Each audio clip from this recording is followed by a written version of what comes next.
Hey everyone, welcome back to Real Life Betrayals. Today's story is one of the strangest relationship situations I've come across, so buckle in. A 29-year-old guy wrote in about his wife, also 29, who has been pushing him into something that makes absolutely no sense to him. Sleeping with her close friend, who's 27. He doesn't understand why, and he's unsure how to handle it. He explains that he and his wife have been together for a decade and married for 3 years. By his account, they have a solid relationship and a satisfying sex life. Way back, during a casual conversation, his wife asked if he was ever attracted to any of their mutual friends. He brushed it off and told her that he only had eyes for her. But she pressed the issue, insisting she wanted an honest answer. He resisted at first but eventually gave in and mentioned a name. That's when she asked if he'd ever want to sleep with that friend. He said absolutely not. She then rephrased the question. Would he sleep with her if they weren't married? Again he said no. His wife didn't believe him and kept insisting that he was lying. Frustrated, he finally said, "Fine, sure, if I wasn't in love with you, maybe I would." That ended the discussion, at least for the time being. Fast forward a few months, and the topic started resurfacing. His wife began making comparisons between herself and that friend. She'd say things like, "She's got a better butt than me," or "She's more well endowed." He would reassure her every time, telling her that she's more attractive in his eyes, but she didn't seem to believe him. He started to feel like she was genuinely jealous of her friend, all because of the one offhand comment he had made. Then about 3 weeks ago, things took a turn. Out of nowhere, his wife told him she was fine with him hooking up with her friend. Just once. He was completely caught off guard. He asked her if she was serious, and she doubled down, saying she knew he wanted it, that he thought her friend was hotter, and she wouldn't be upset if it happened. He shut that down immediately, insisting he wasn't attracted to her friend at all. But she wouldn't let it go. She told him it wouldn't hurt her feelings, that it wasn't about a kink or some fantasy. It was because she wanted to make sure he was satisfied. To make it even worse, she admitted she had already told her friend about it, and apparently the friend was open to it if he wanted. That revelation really unsettled him. At this point he felt stuck. He didn't want anyone but his wife, but she kept bringing it up so often that he even started considering giving in just to shut the whole thing down. Deep down though, the idea disgusted him. So he decided to sit down and lay everything out clearly. He wrote down what he wanted to say to make sure it came out right. When the moment came, he told her, "I love you more than anything. I don't want anyone else, only you. I promise to be yours for life, and that's what I want. I don't want your friend. She doesn't mean anything compared to what you mean to me. But I need you to be honest about why you're pushing this. Whatever the reason, we can work through it together. Nothing you say will make me stop loving you, but I need the truth." That night after work, he confronted her gently. She broke down in tears almost immediately, apologizing over and over. She said she didn't know why she was being this way, that she couldn't stop herself. He held her as she cried, and finally she opened up. And the truth wasn't what many people suspected. She wasn't cheating. In fact, it was the opposite. She admitted she was terrified that one day he would cheat on her. She explained that since they had only ever been with each other, she assumed that eventually he would get bored and want to experience someone new. Her solution was to push him toward her friend, because she trusted that friend not to try and steal him away. He was floored by that. He told her there was no one in the world who could ever take him from her. She confessed that she worries constantly about not being attractive anymore, that she's gained some weight, that she might not be able to keep up in bed as they get older, and that eventually he'd leave for someone younger. He reassured her again and again, telling her she still excites him every time, that she's amazing in bed, and that even if they didn't have sex at all, he wouldn't stray. She cried into his arms, saying she couldn't believe he still wanted her after 10 years. Since then, they've decided to work through this together. He's encouraging her to get therapy to address her insecurities, and they've also agreed to try couples counseling. He doesn't see this as the end of their marriage, more like a challenge they need to face head-on. It's not an easy situation, but instead of anger or betrayal, what came out of it was a deeper understanding of how much insecurity and fear can eat away at even a strong relationship. So that's where they stand now, choosing love, honesty, and therapy over temptation and doubt. Even though this might look like a happy ending, and I truly hope it stays that way for you, I'd still advise being careful.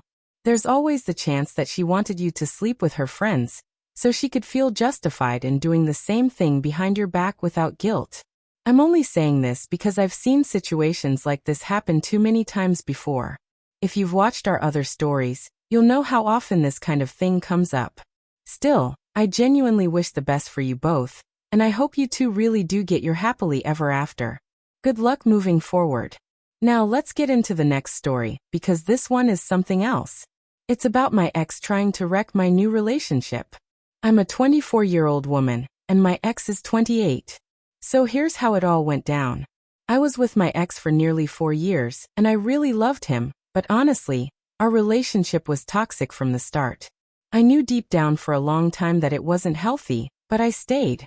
Toward the end, we seemed like we were improving. We even took a trip together and started talking about moving in. But the same ugly patterns were still there. He'd hang up on me when he was upset, completely ignore me. And the final straw was when he cussed me out, blocked my number, and told me to lose his contact. At that point, it was obvious he ended things. And truthfully, I was done anyway. How could I plan a life under the same roof with someone who treats me like that? No matter how much I cared, I wanted peace, not constant drama. So I did what he asked. I blocked him and moved on. Months later, something good happened. A close friend of mine and I started dating, and the difference was night and day. He treats me with kindness, and our relationship feels stable and happy in ways my old one never did. But then, right after I got together with my new boyfriend, my ex suddenly resurfaced. He used his mom's Facebook account to reach out, sending me long, emotional paragraphs about how he still loved me and saying goodbye dramatically. Then, out of nowhere, he showed up at my place and dropped off everything I'd ever given him. Honestly, I would have preferred he just threw it all away, but instead he made this big scene. I replied briefly, said my piece, and told him goodbye for good. I thought that would be the end of it.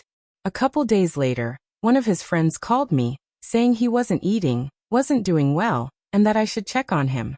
Out of empathy, I did. I called him, and eventually we met up in person. He poured his heart out, told me he wanted me back, that he loved me, and even promised he would finally marry me. That hit me hard because for nearly 4 years I wanted a real commitment, and he knew how important that was to me. Suddenly, now that I was with someone else, he decided he was ready. I was conflicted. I told him we both had a lot of personal work to do, so maybe in the future, if it was meant to be, things could happen. Deep down I thought, okay, if he's serious about marriage, maybe in a year or two we can talk about it, but only if the toxic behavior is gone. But instead of proving he changed, he spiraled again. He got jealous about my new boyfriend, accused me of cheating, and said I was unfaithful. I reminded him that he broke up with me. Still, he kept sending heart emojis, got angry when I didn't respond, and even made fake accounts to watch my Instagram. I tried to be civil and suggested maybe we could stay friends and slowly rebuild something, but that only made things worse. One day, he somehow got a picture of me and my boyfriend at a party. He sent it to me, cussed me out, spammed my phone with calls, and then crossed an even bigger line. He tracked down my boyfriend's cousin's number just to stir up trouble. He texted him lies about me, trying to sabotage my relationship. He claimed I had been with him in his car, that I was about to dump my boyfriend, and made up fake text messages to prove it. I had to show my boyfriend the real messages just so he'd know the truth. What made it worse is that not long before this, he was telling me he wanted to marry me and work on himself. Then suddenly he was saying he thanked God we weren't together, mocking me about a past abortion, and throwing accusations of cheating. It was like he flipped a switch from wanting me back to trying to destroy my happiness just because he wasn't the one giving it to me. The strange part is, even after all that, there were still moments when I found myself thinking about him. Not because I wanted him back, but because I had been holding on to some idealized version of what I thought our relationship could have been. I had to accept that what I romanticized wasn't reality. Thankfully, my current boyfriend is nothing like him. He's been understanding and patient through this whole ordeal, more than I probably would have been if the roles were reversed. So in the end, my ex didn't manage to ruin what I have now. If anything, his behavior showed me how toxic he really was, And it made me appreciate the healthy relationship I have even more that we really feel for you here. It's clear he's still toxic and manipulative. The only difference now is that he's figured out he can't get the same reaction from you with the same cruel tactics he used when you were together. Since those don't work anymore, he's shifted gears and is now trying to use what he knows about you to push your buttons from a distance. Be cautious, because nothing about him has actually changed. It's the same game as before, just a new disguise. Deep down, you already know this. Now on to another story, which dives into a completely different but still complicated situation. A 26-year-old man wrote about how his 25-year-old girlfriend is convinced that his 24-year-old sister has an unhealthy attachment to him after she came to visit recently. For some context, he explained that he and his sister have always been close. They've grown up sharing similar experiences, interests, and values which naturally made them bond. He always saw it as her looking up to him as an older brother, and he's genuinely appreciated the strong sibling relationship they've built. They like the same kinds of art, music, philosophy, and politics, and enjoy hanging out when they get the chance. Since moving a few states away, he doesn't get to see his sister very often, so when she visits, it's a big deal. She enjoys exploring the city with him, grabbing coffee, taking photos, and just catching up.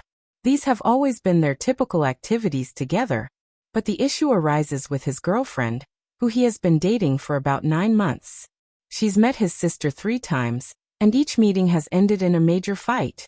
In fact, those conflicts have caused 2 temporary breakups already.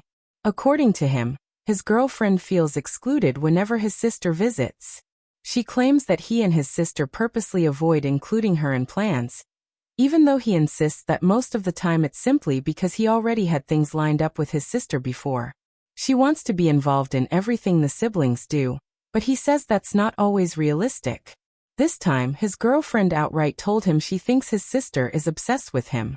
She argued that the way they spent the weekend, walking around town, sitting in coffee shops, going to parks or parking decks to take pictures, and even wearing similar clothes like flannels and beanies, wasn't how siblings should act, but rather how a couple might behave.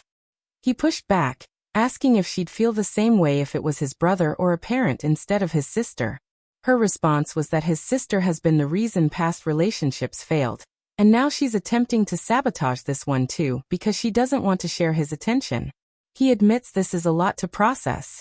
He also mentions that his girlfriend struggles with anxiety and OCD, which seems to amplify her reactions and the way she interprets situations. From his perspective, he just wanted to enjoy a simple weekend with his sister. He even tried to include his girlfriend, like when he and his sister surprised her at work one night. But his girlfriend was still convinced that his sister despises her, and that he intentionally pushed her aside. That made the entire weekend tense, full of arguments, cold behavior, and uncomfortable interactions in front of his sister. Honestly, nothing he described sounds inappropriate or unusually close for siblings. It really comes across as his girlfriend projecting her own insecurities about him spending time with another woman, even though that woman is his sister. If she acts this way whenever he spends time with female friends too, then it's an even bigger issue. Unless she can work through those feelings and build trust, this problem is going to keep repeating. The positive takeaway here is that he clearly values his bond with his sister, which is rare and something a lot of families wish they had. At the same time, he's willing to pause and reflect on the situation to make sure he's not missing anything, which shows maturity. Getting an outside perspective is smart, because in situations like this, insecurity can twist things that are otherwise completely normal.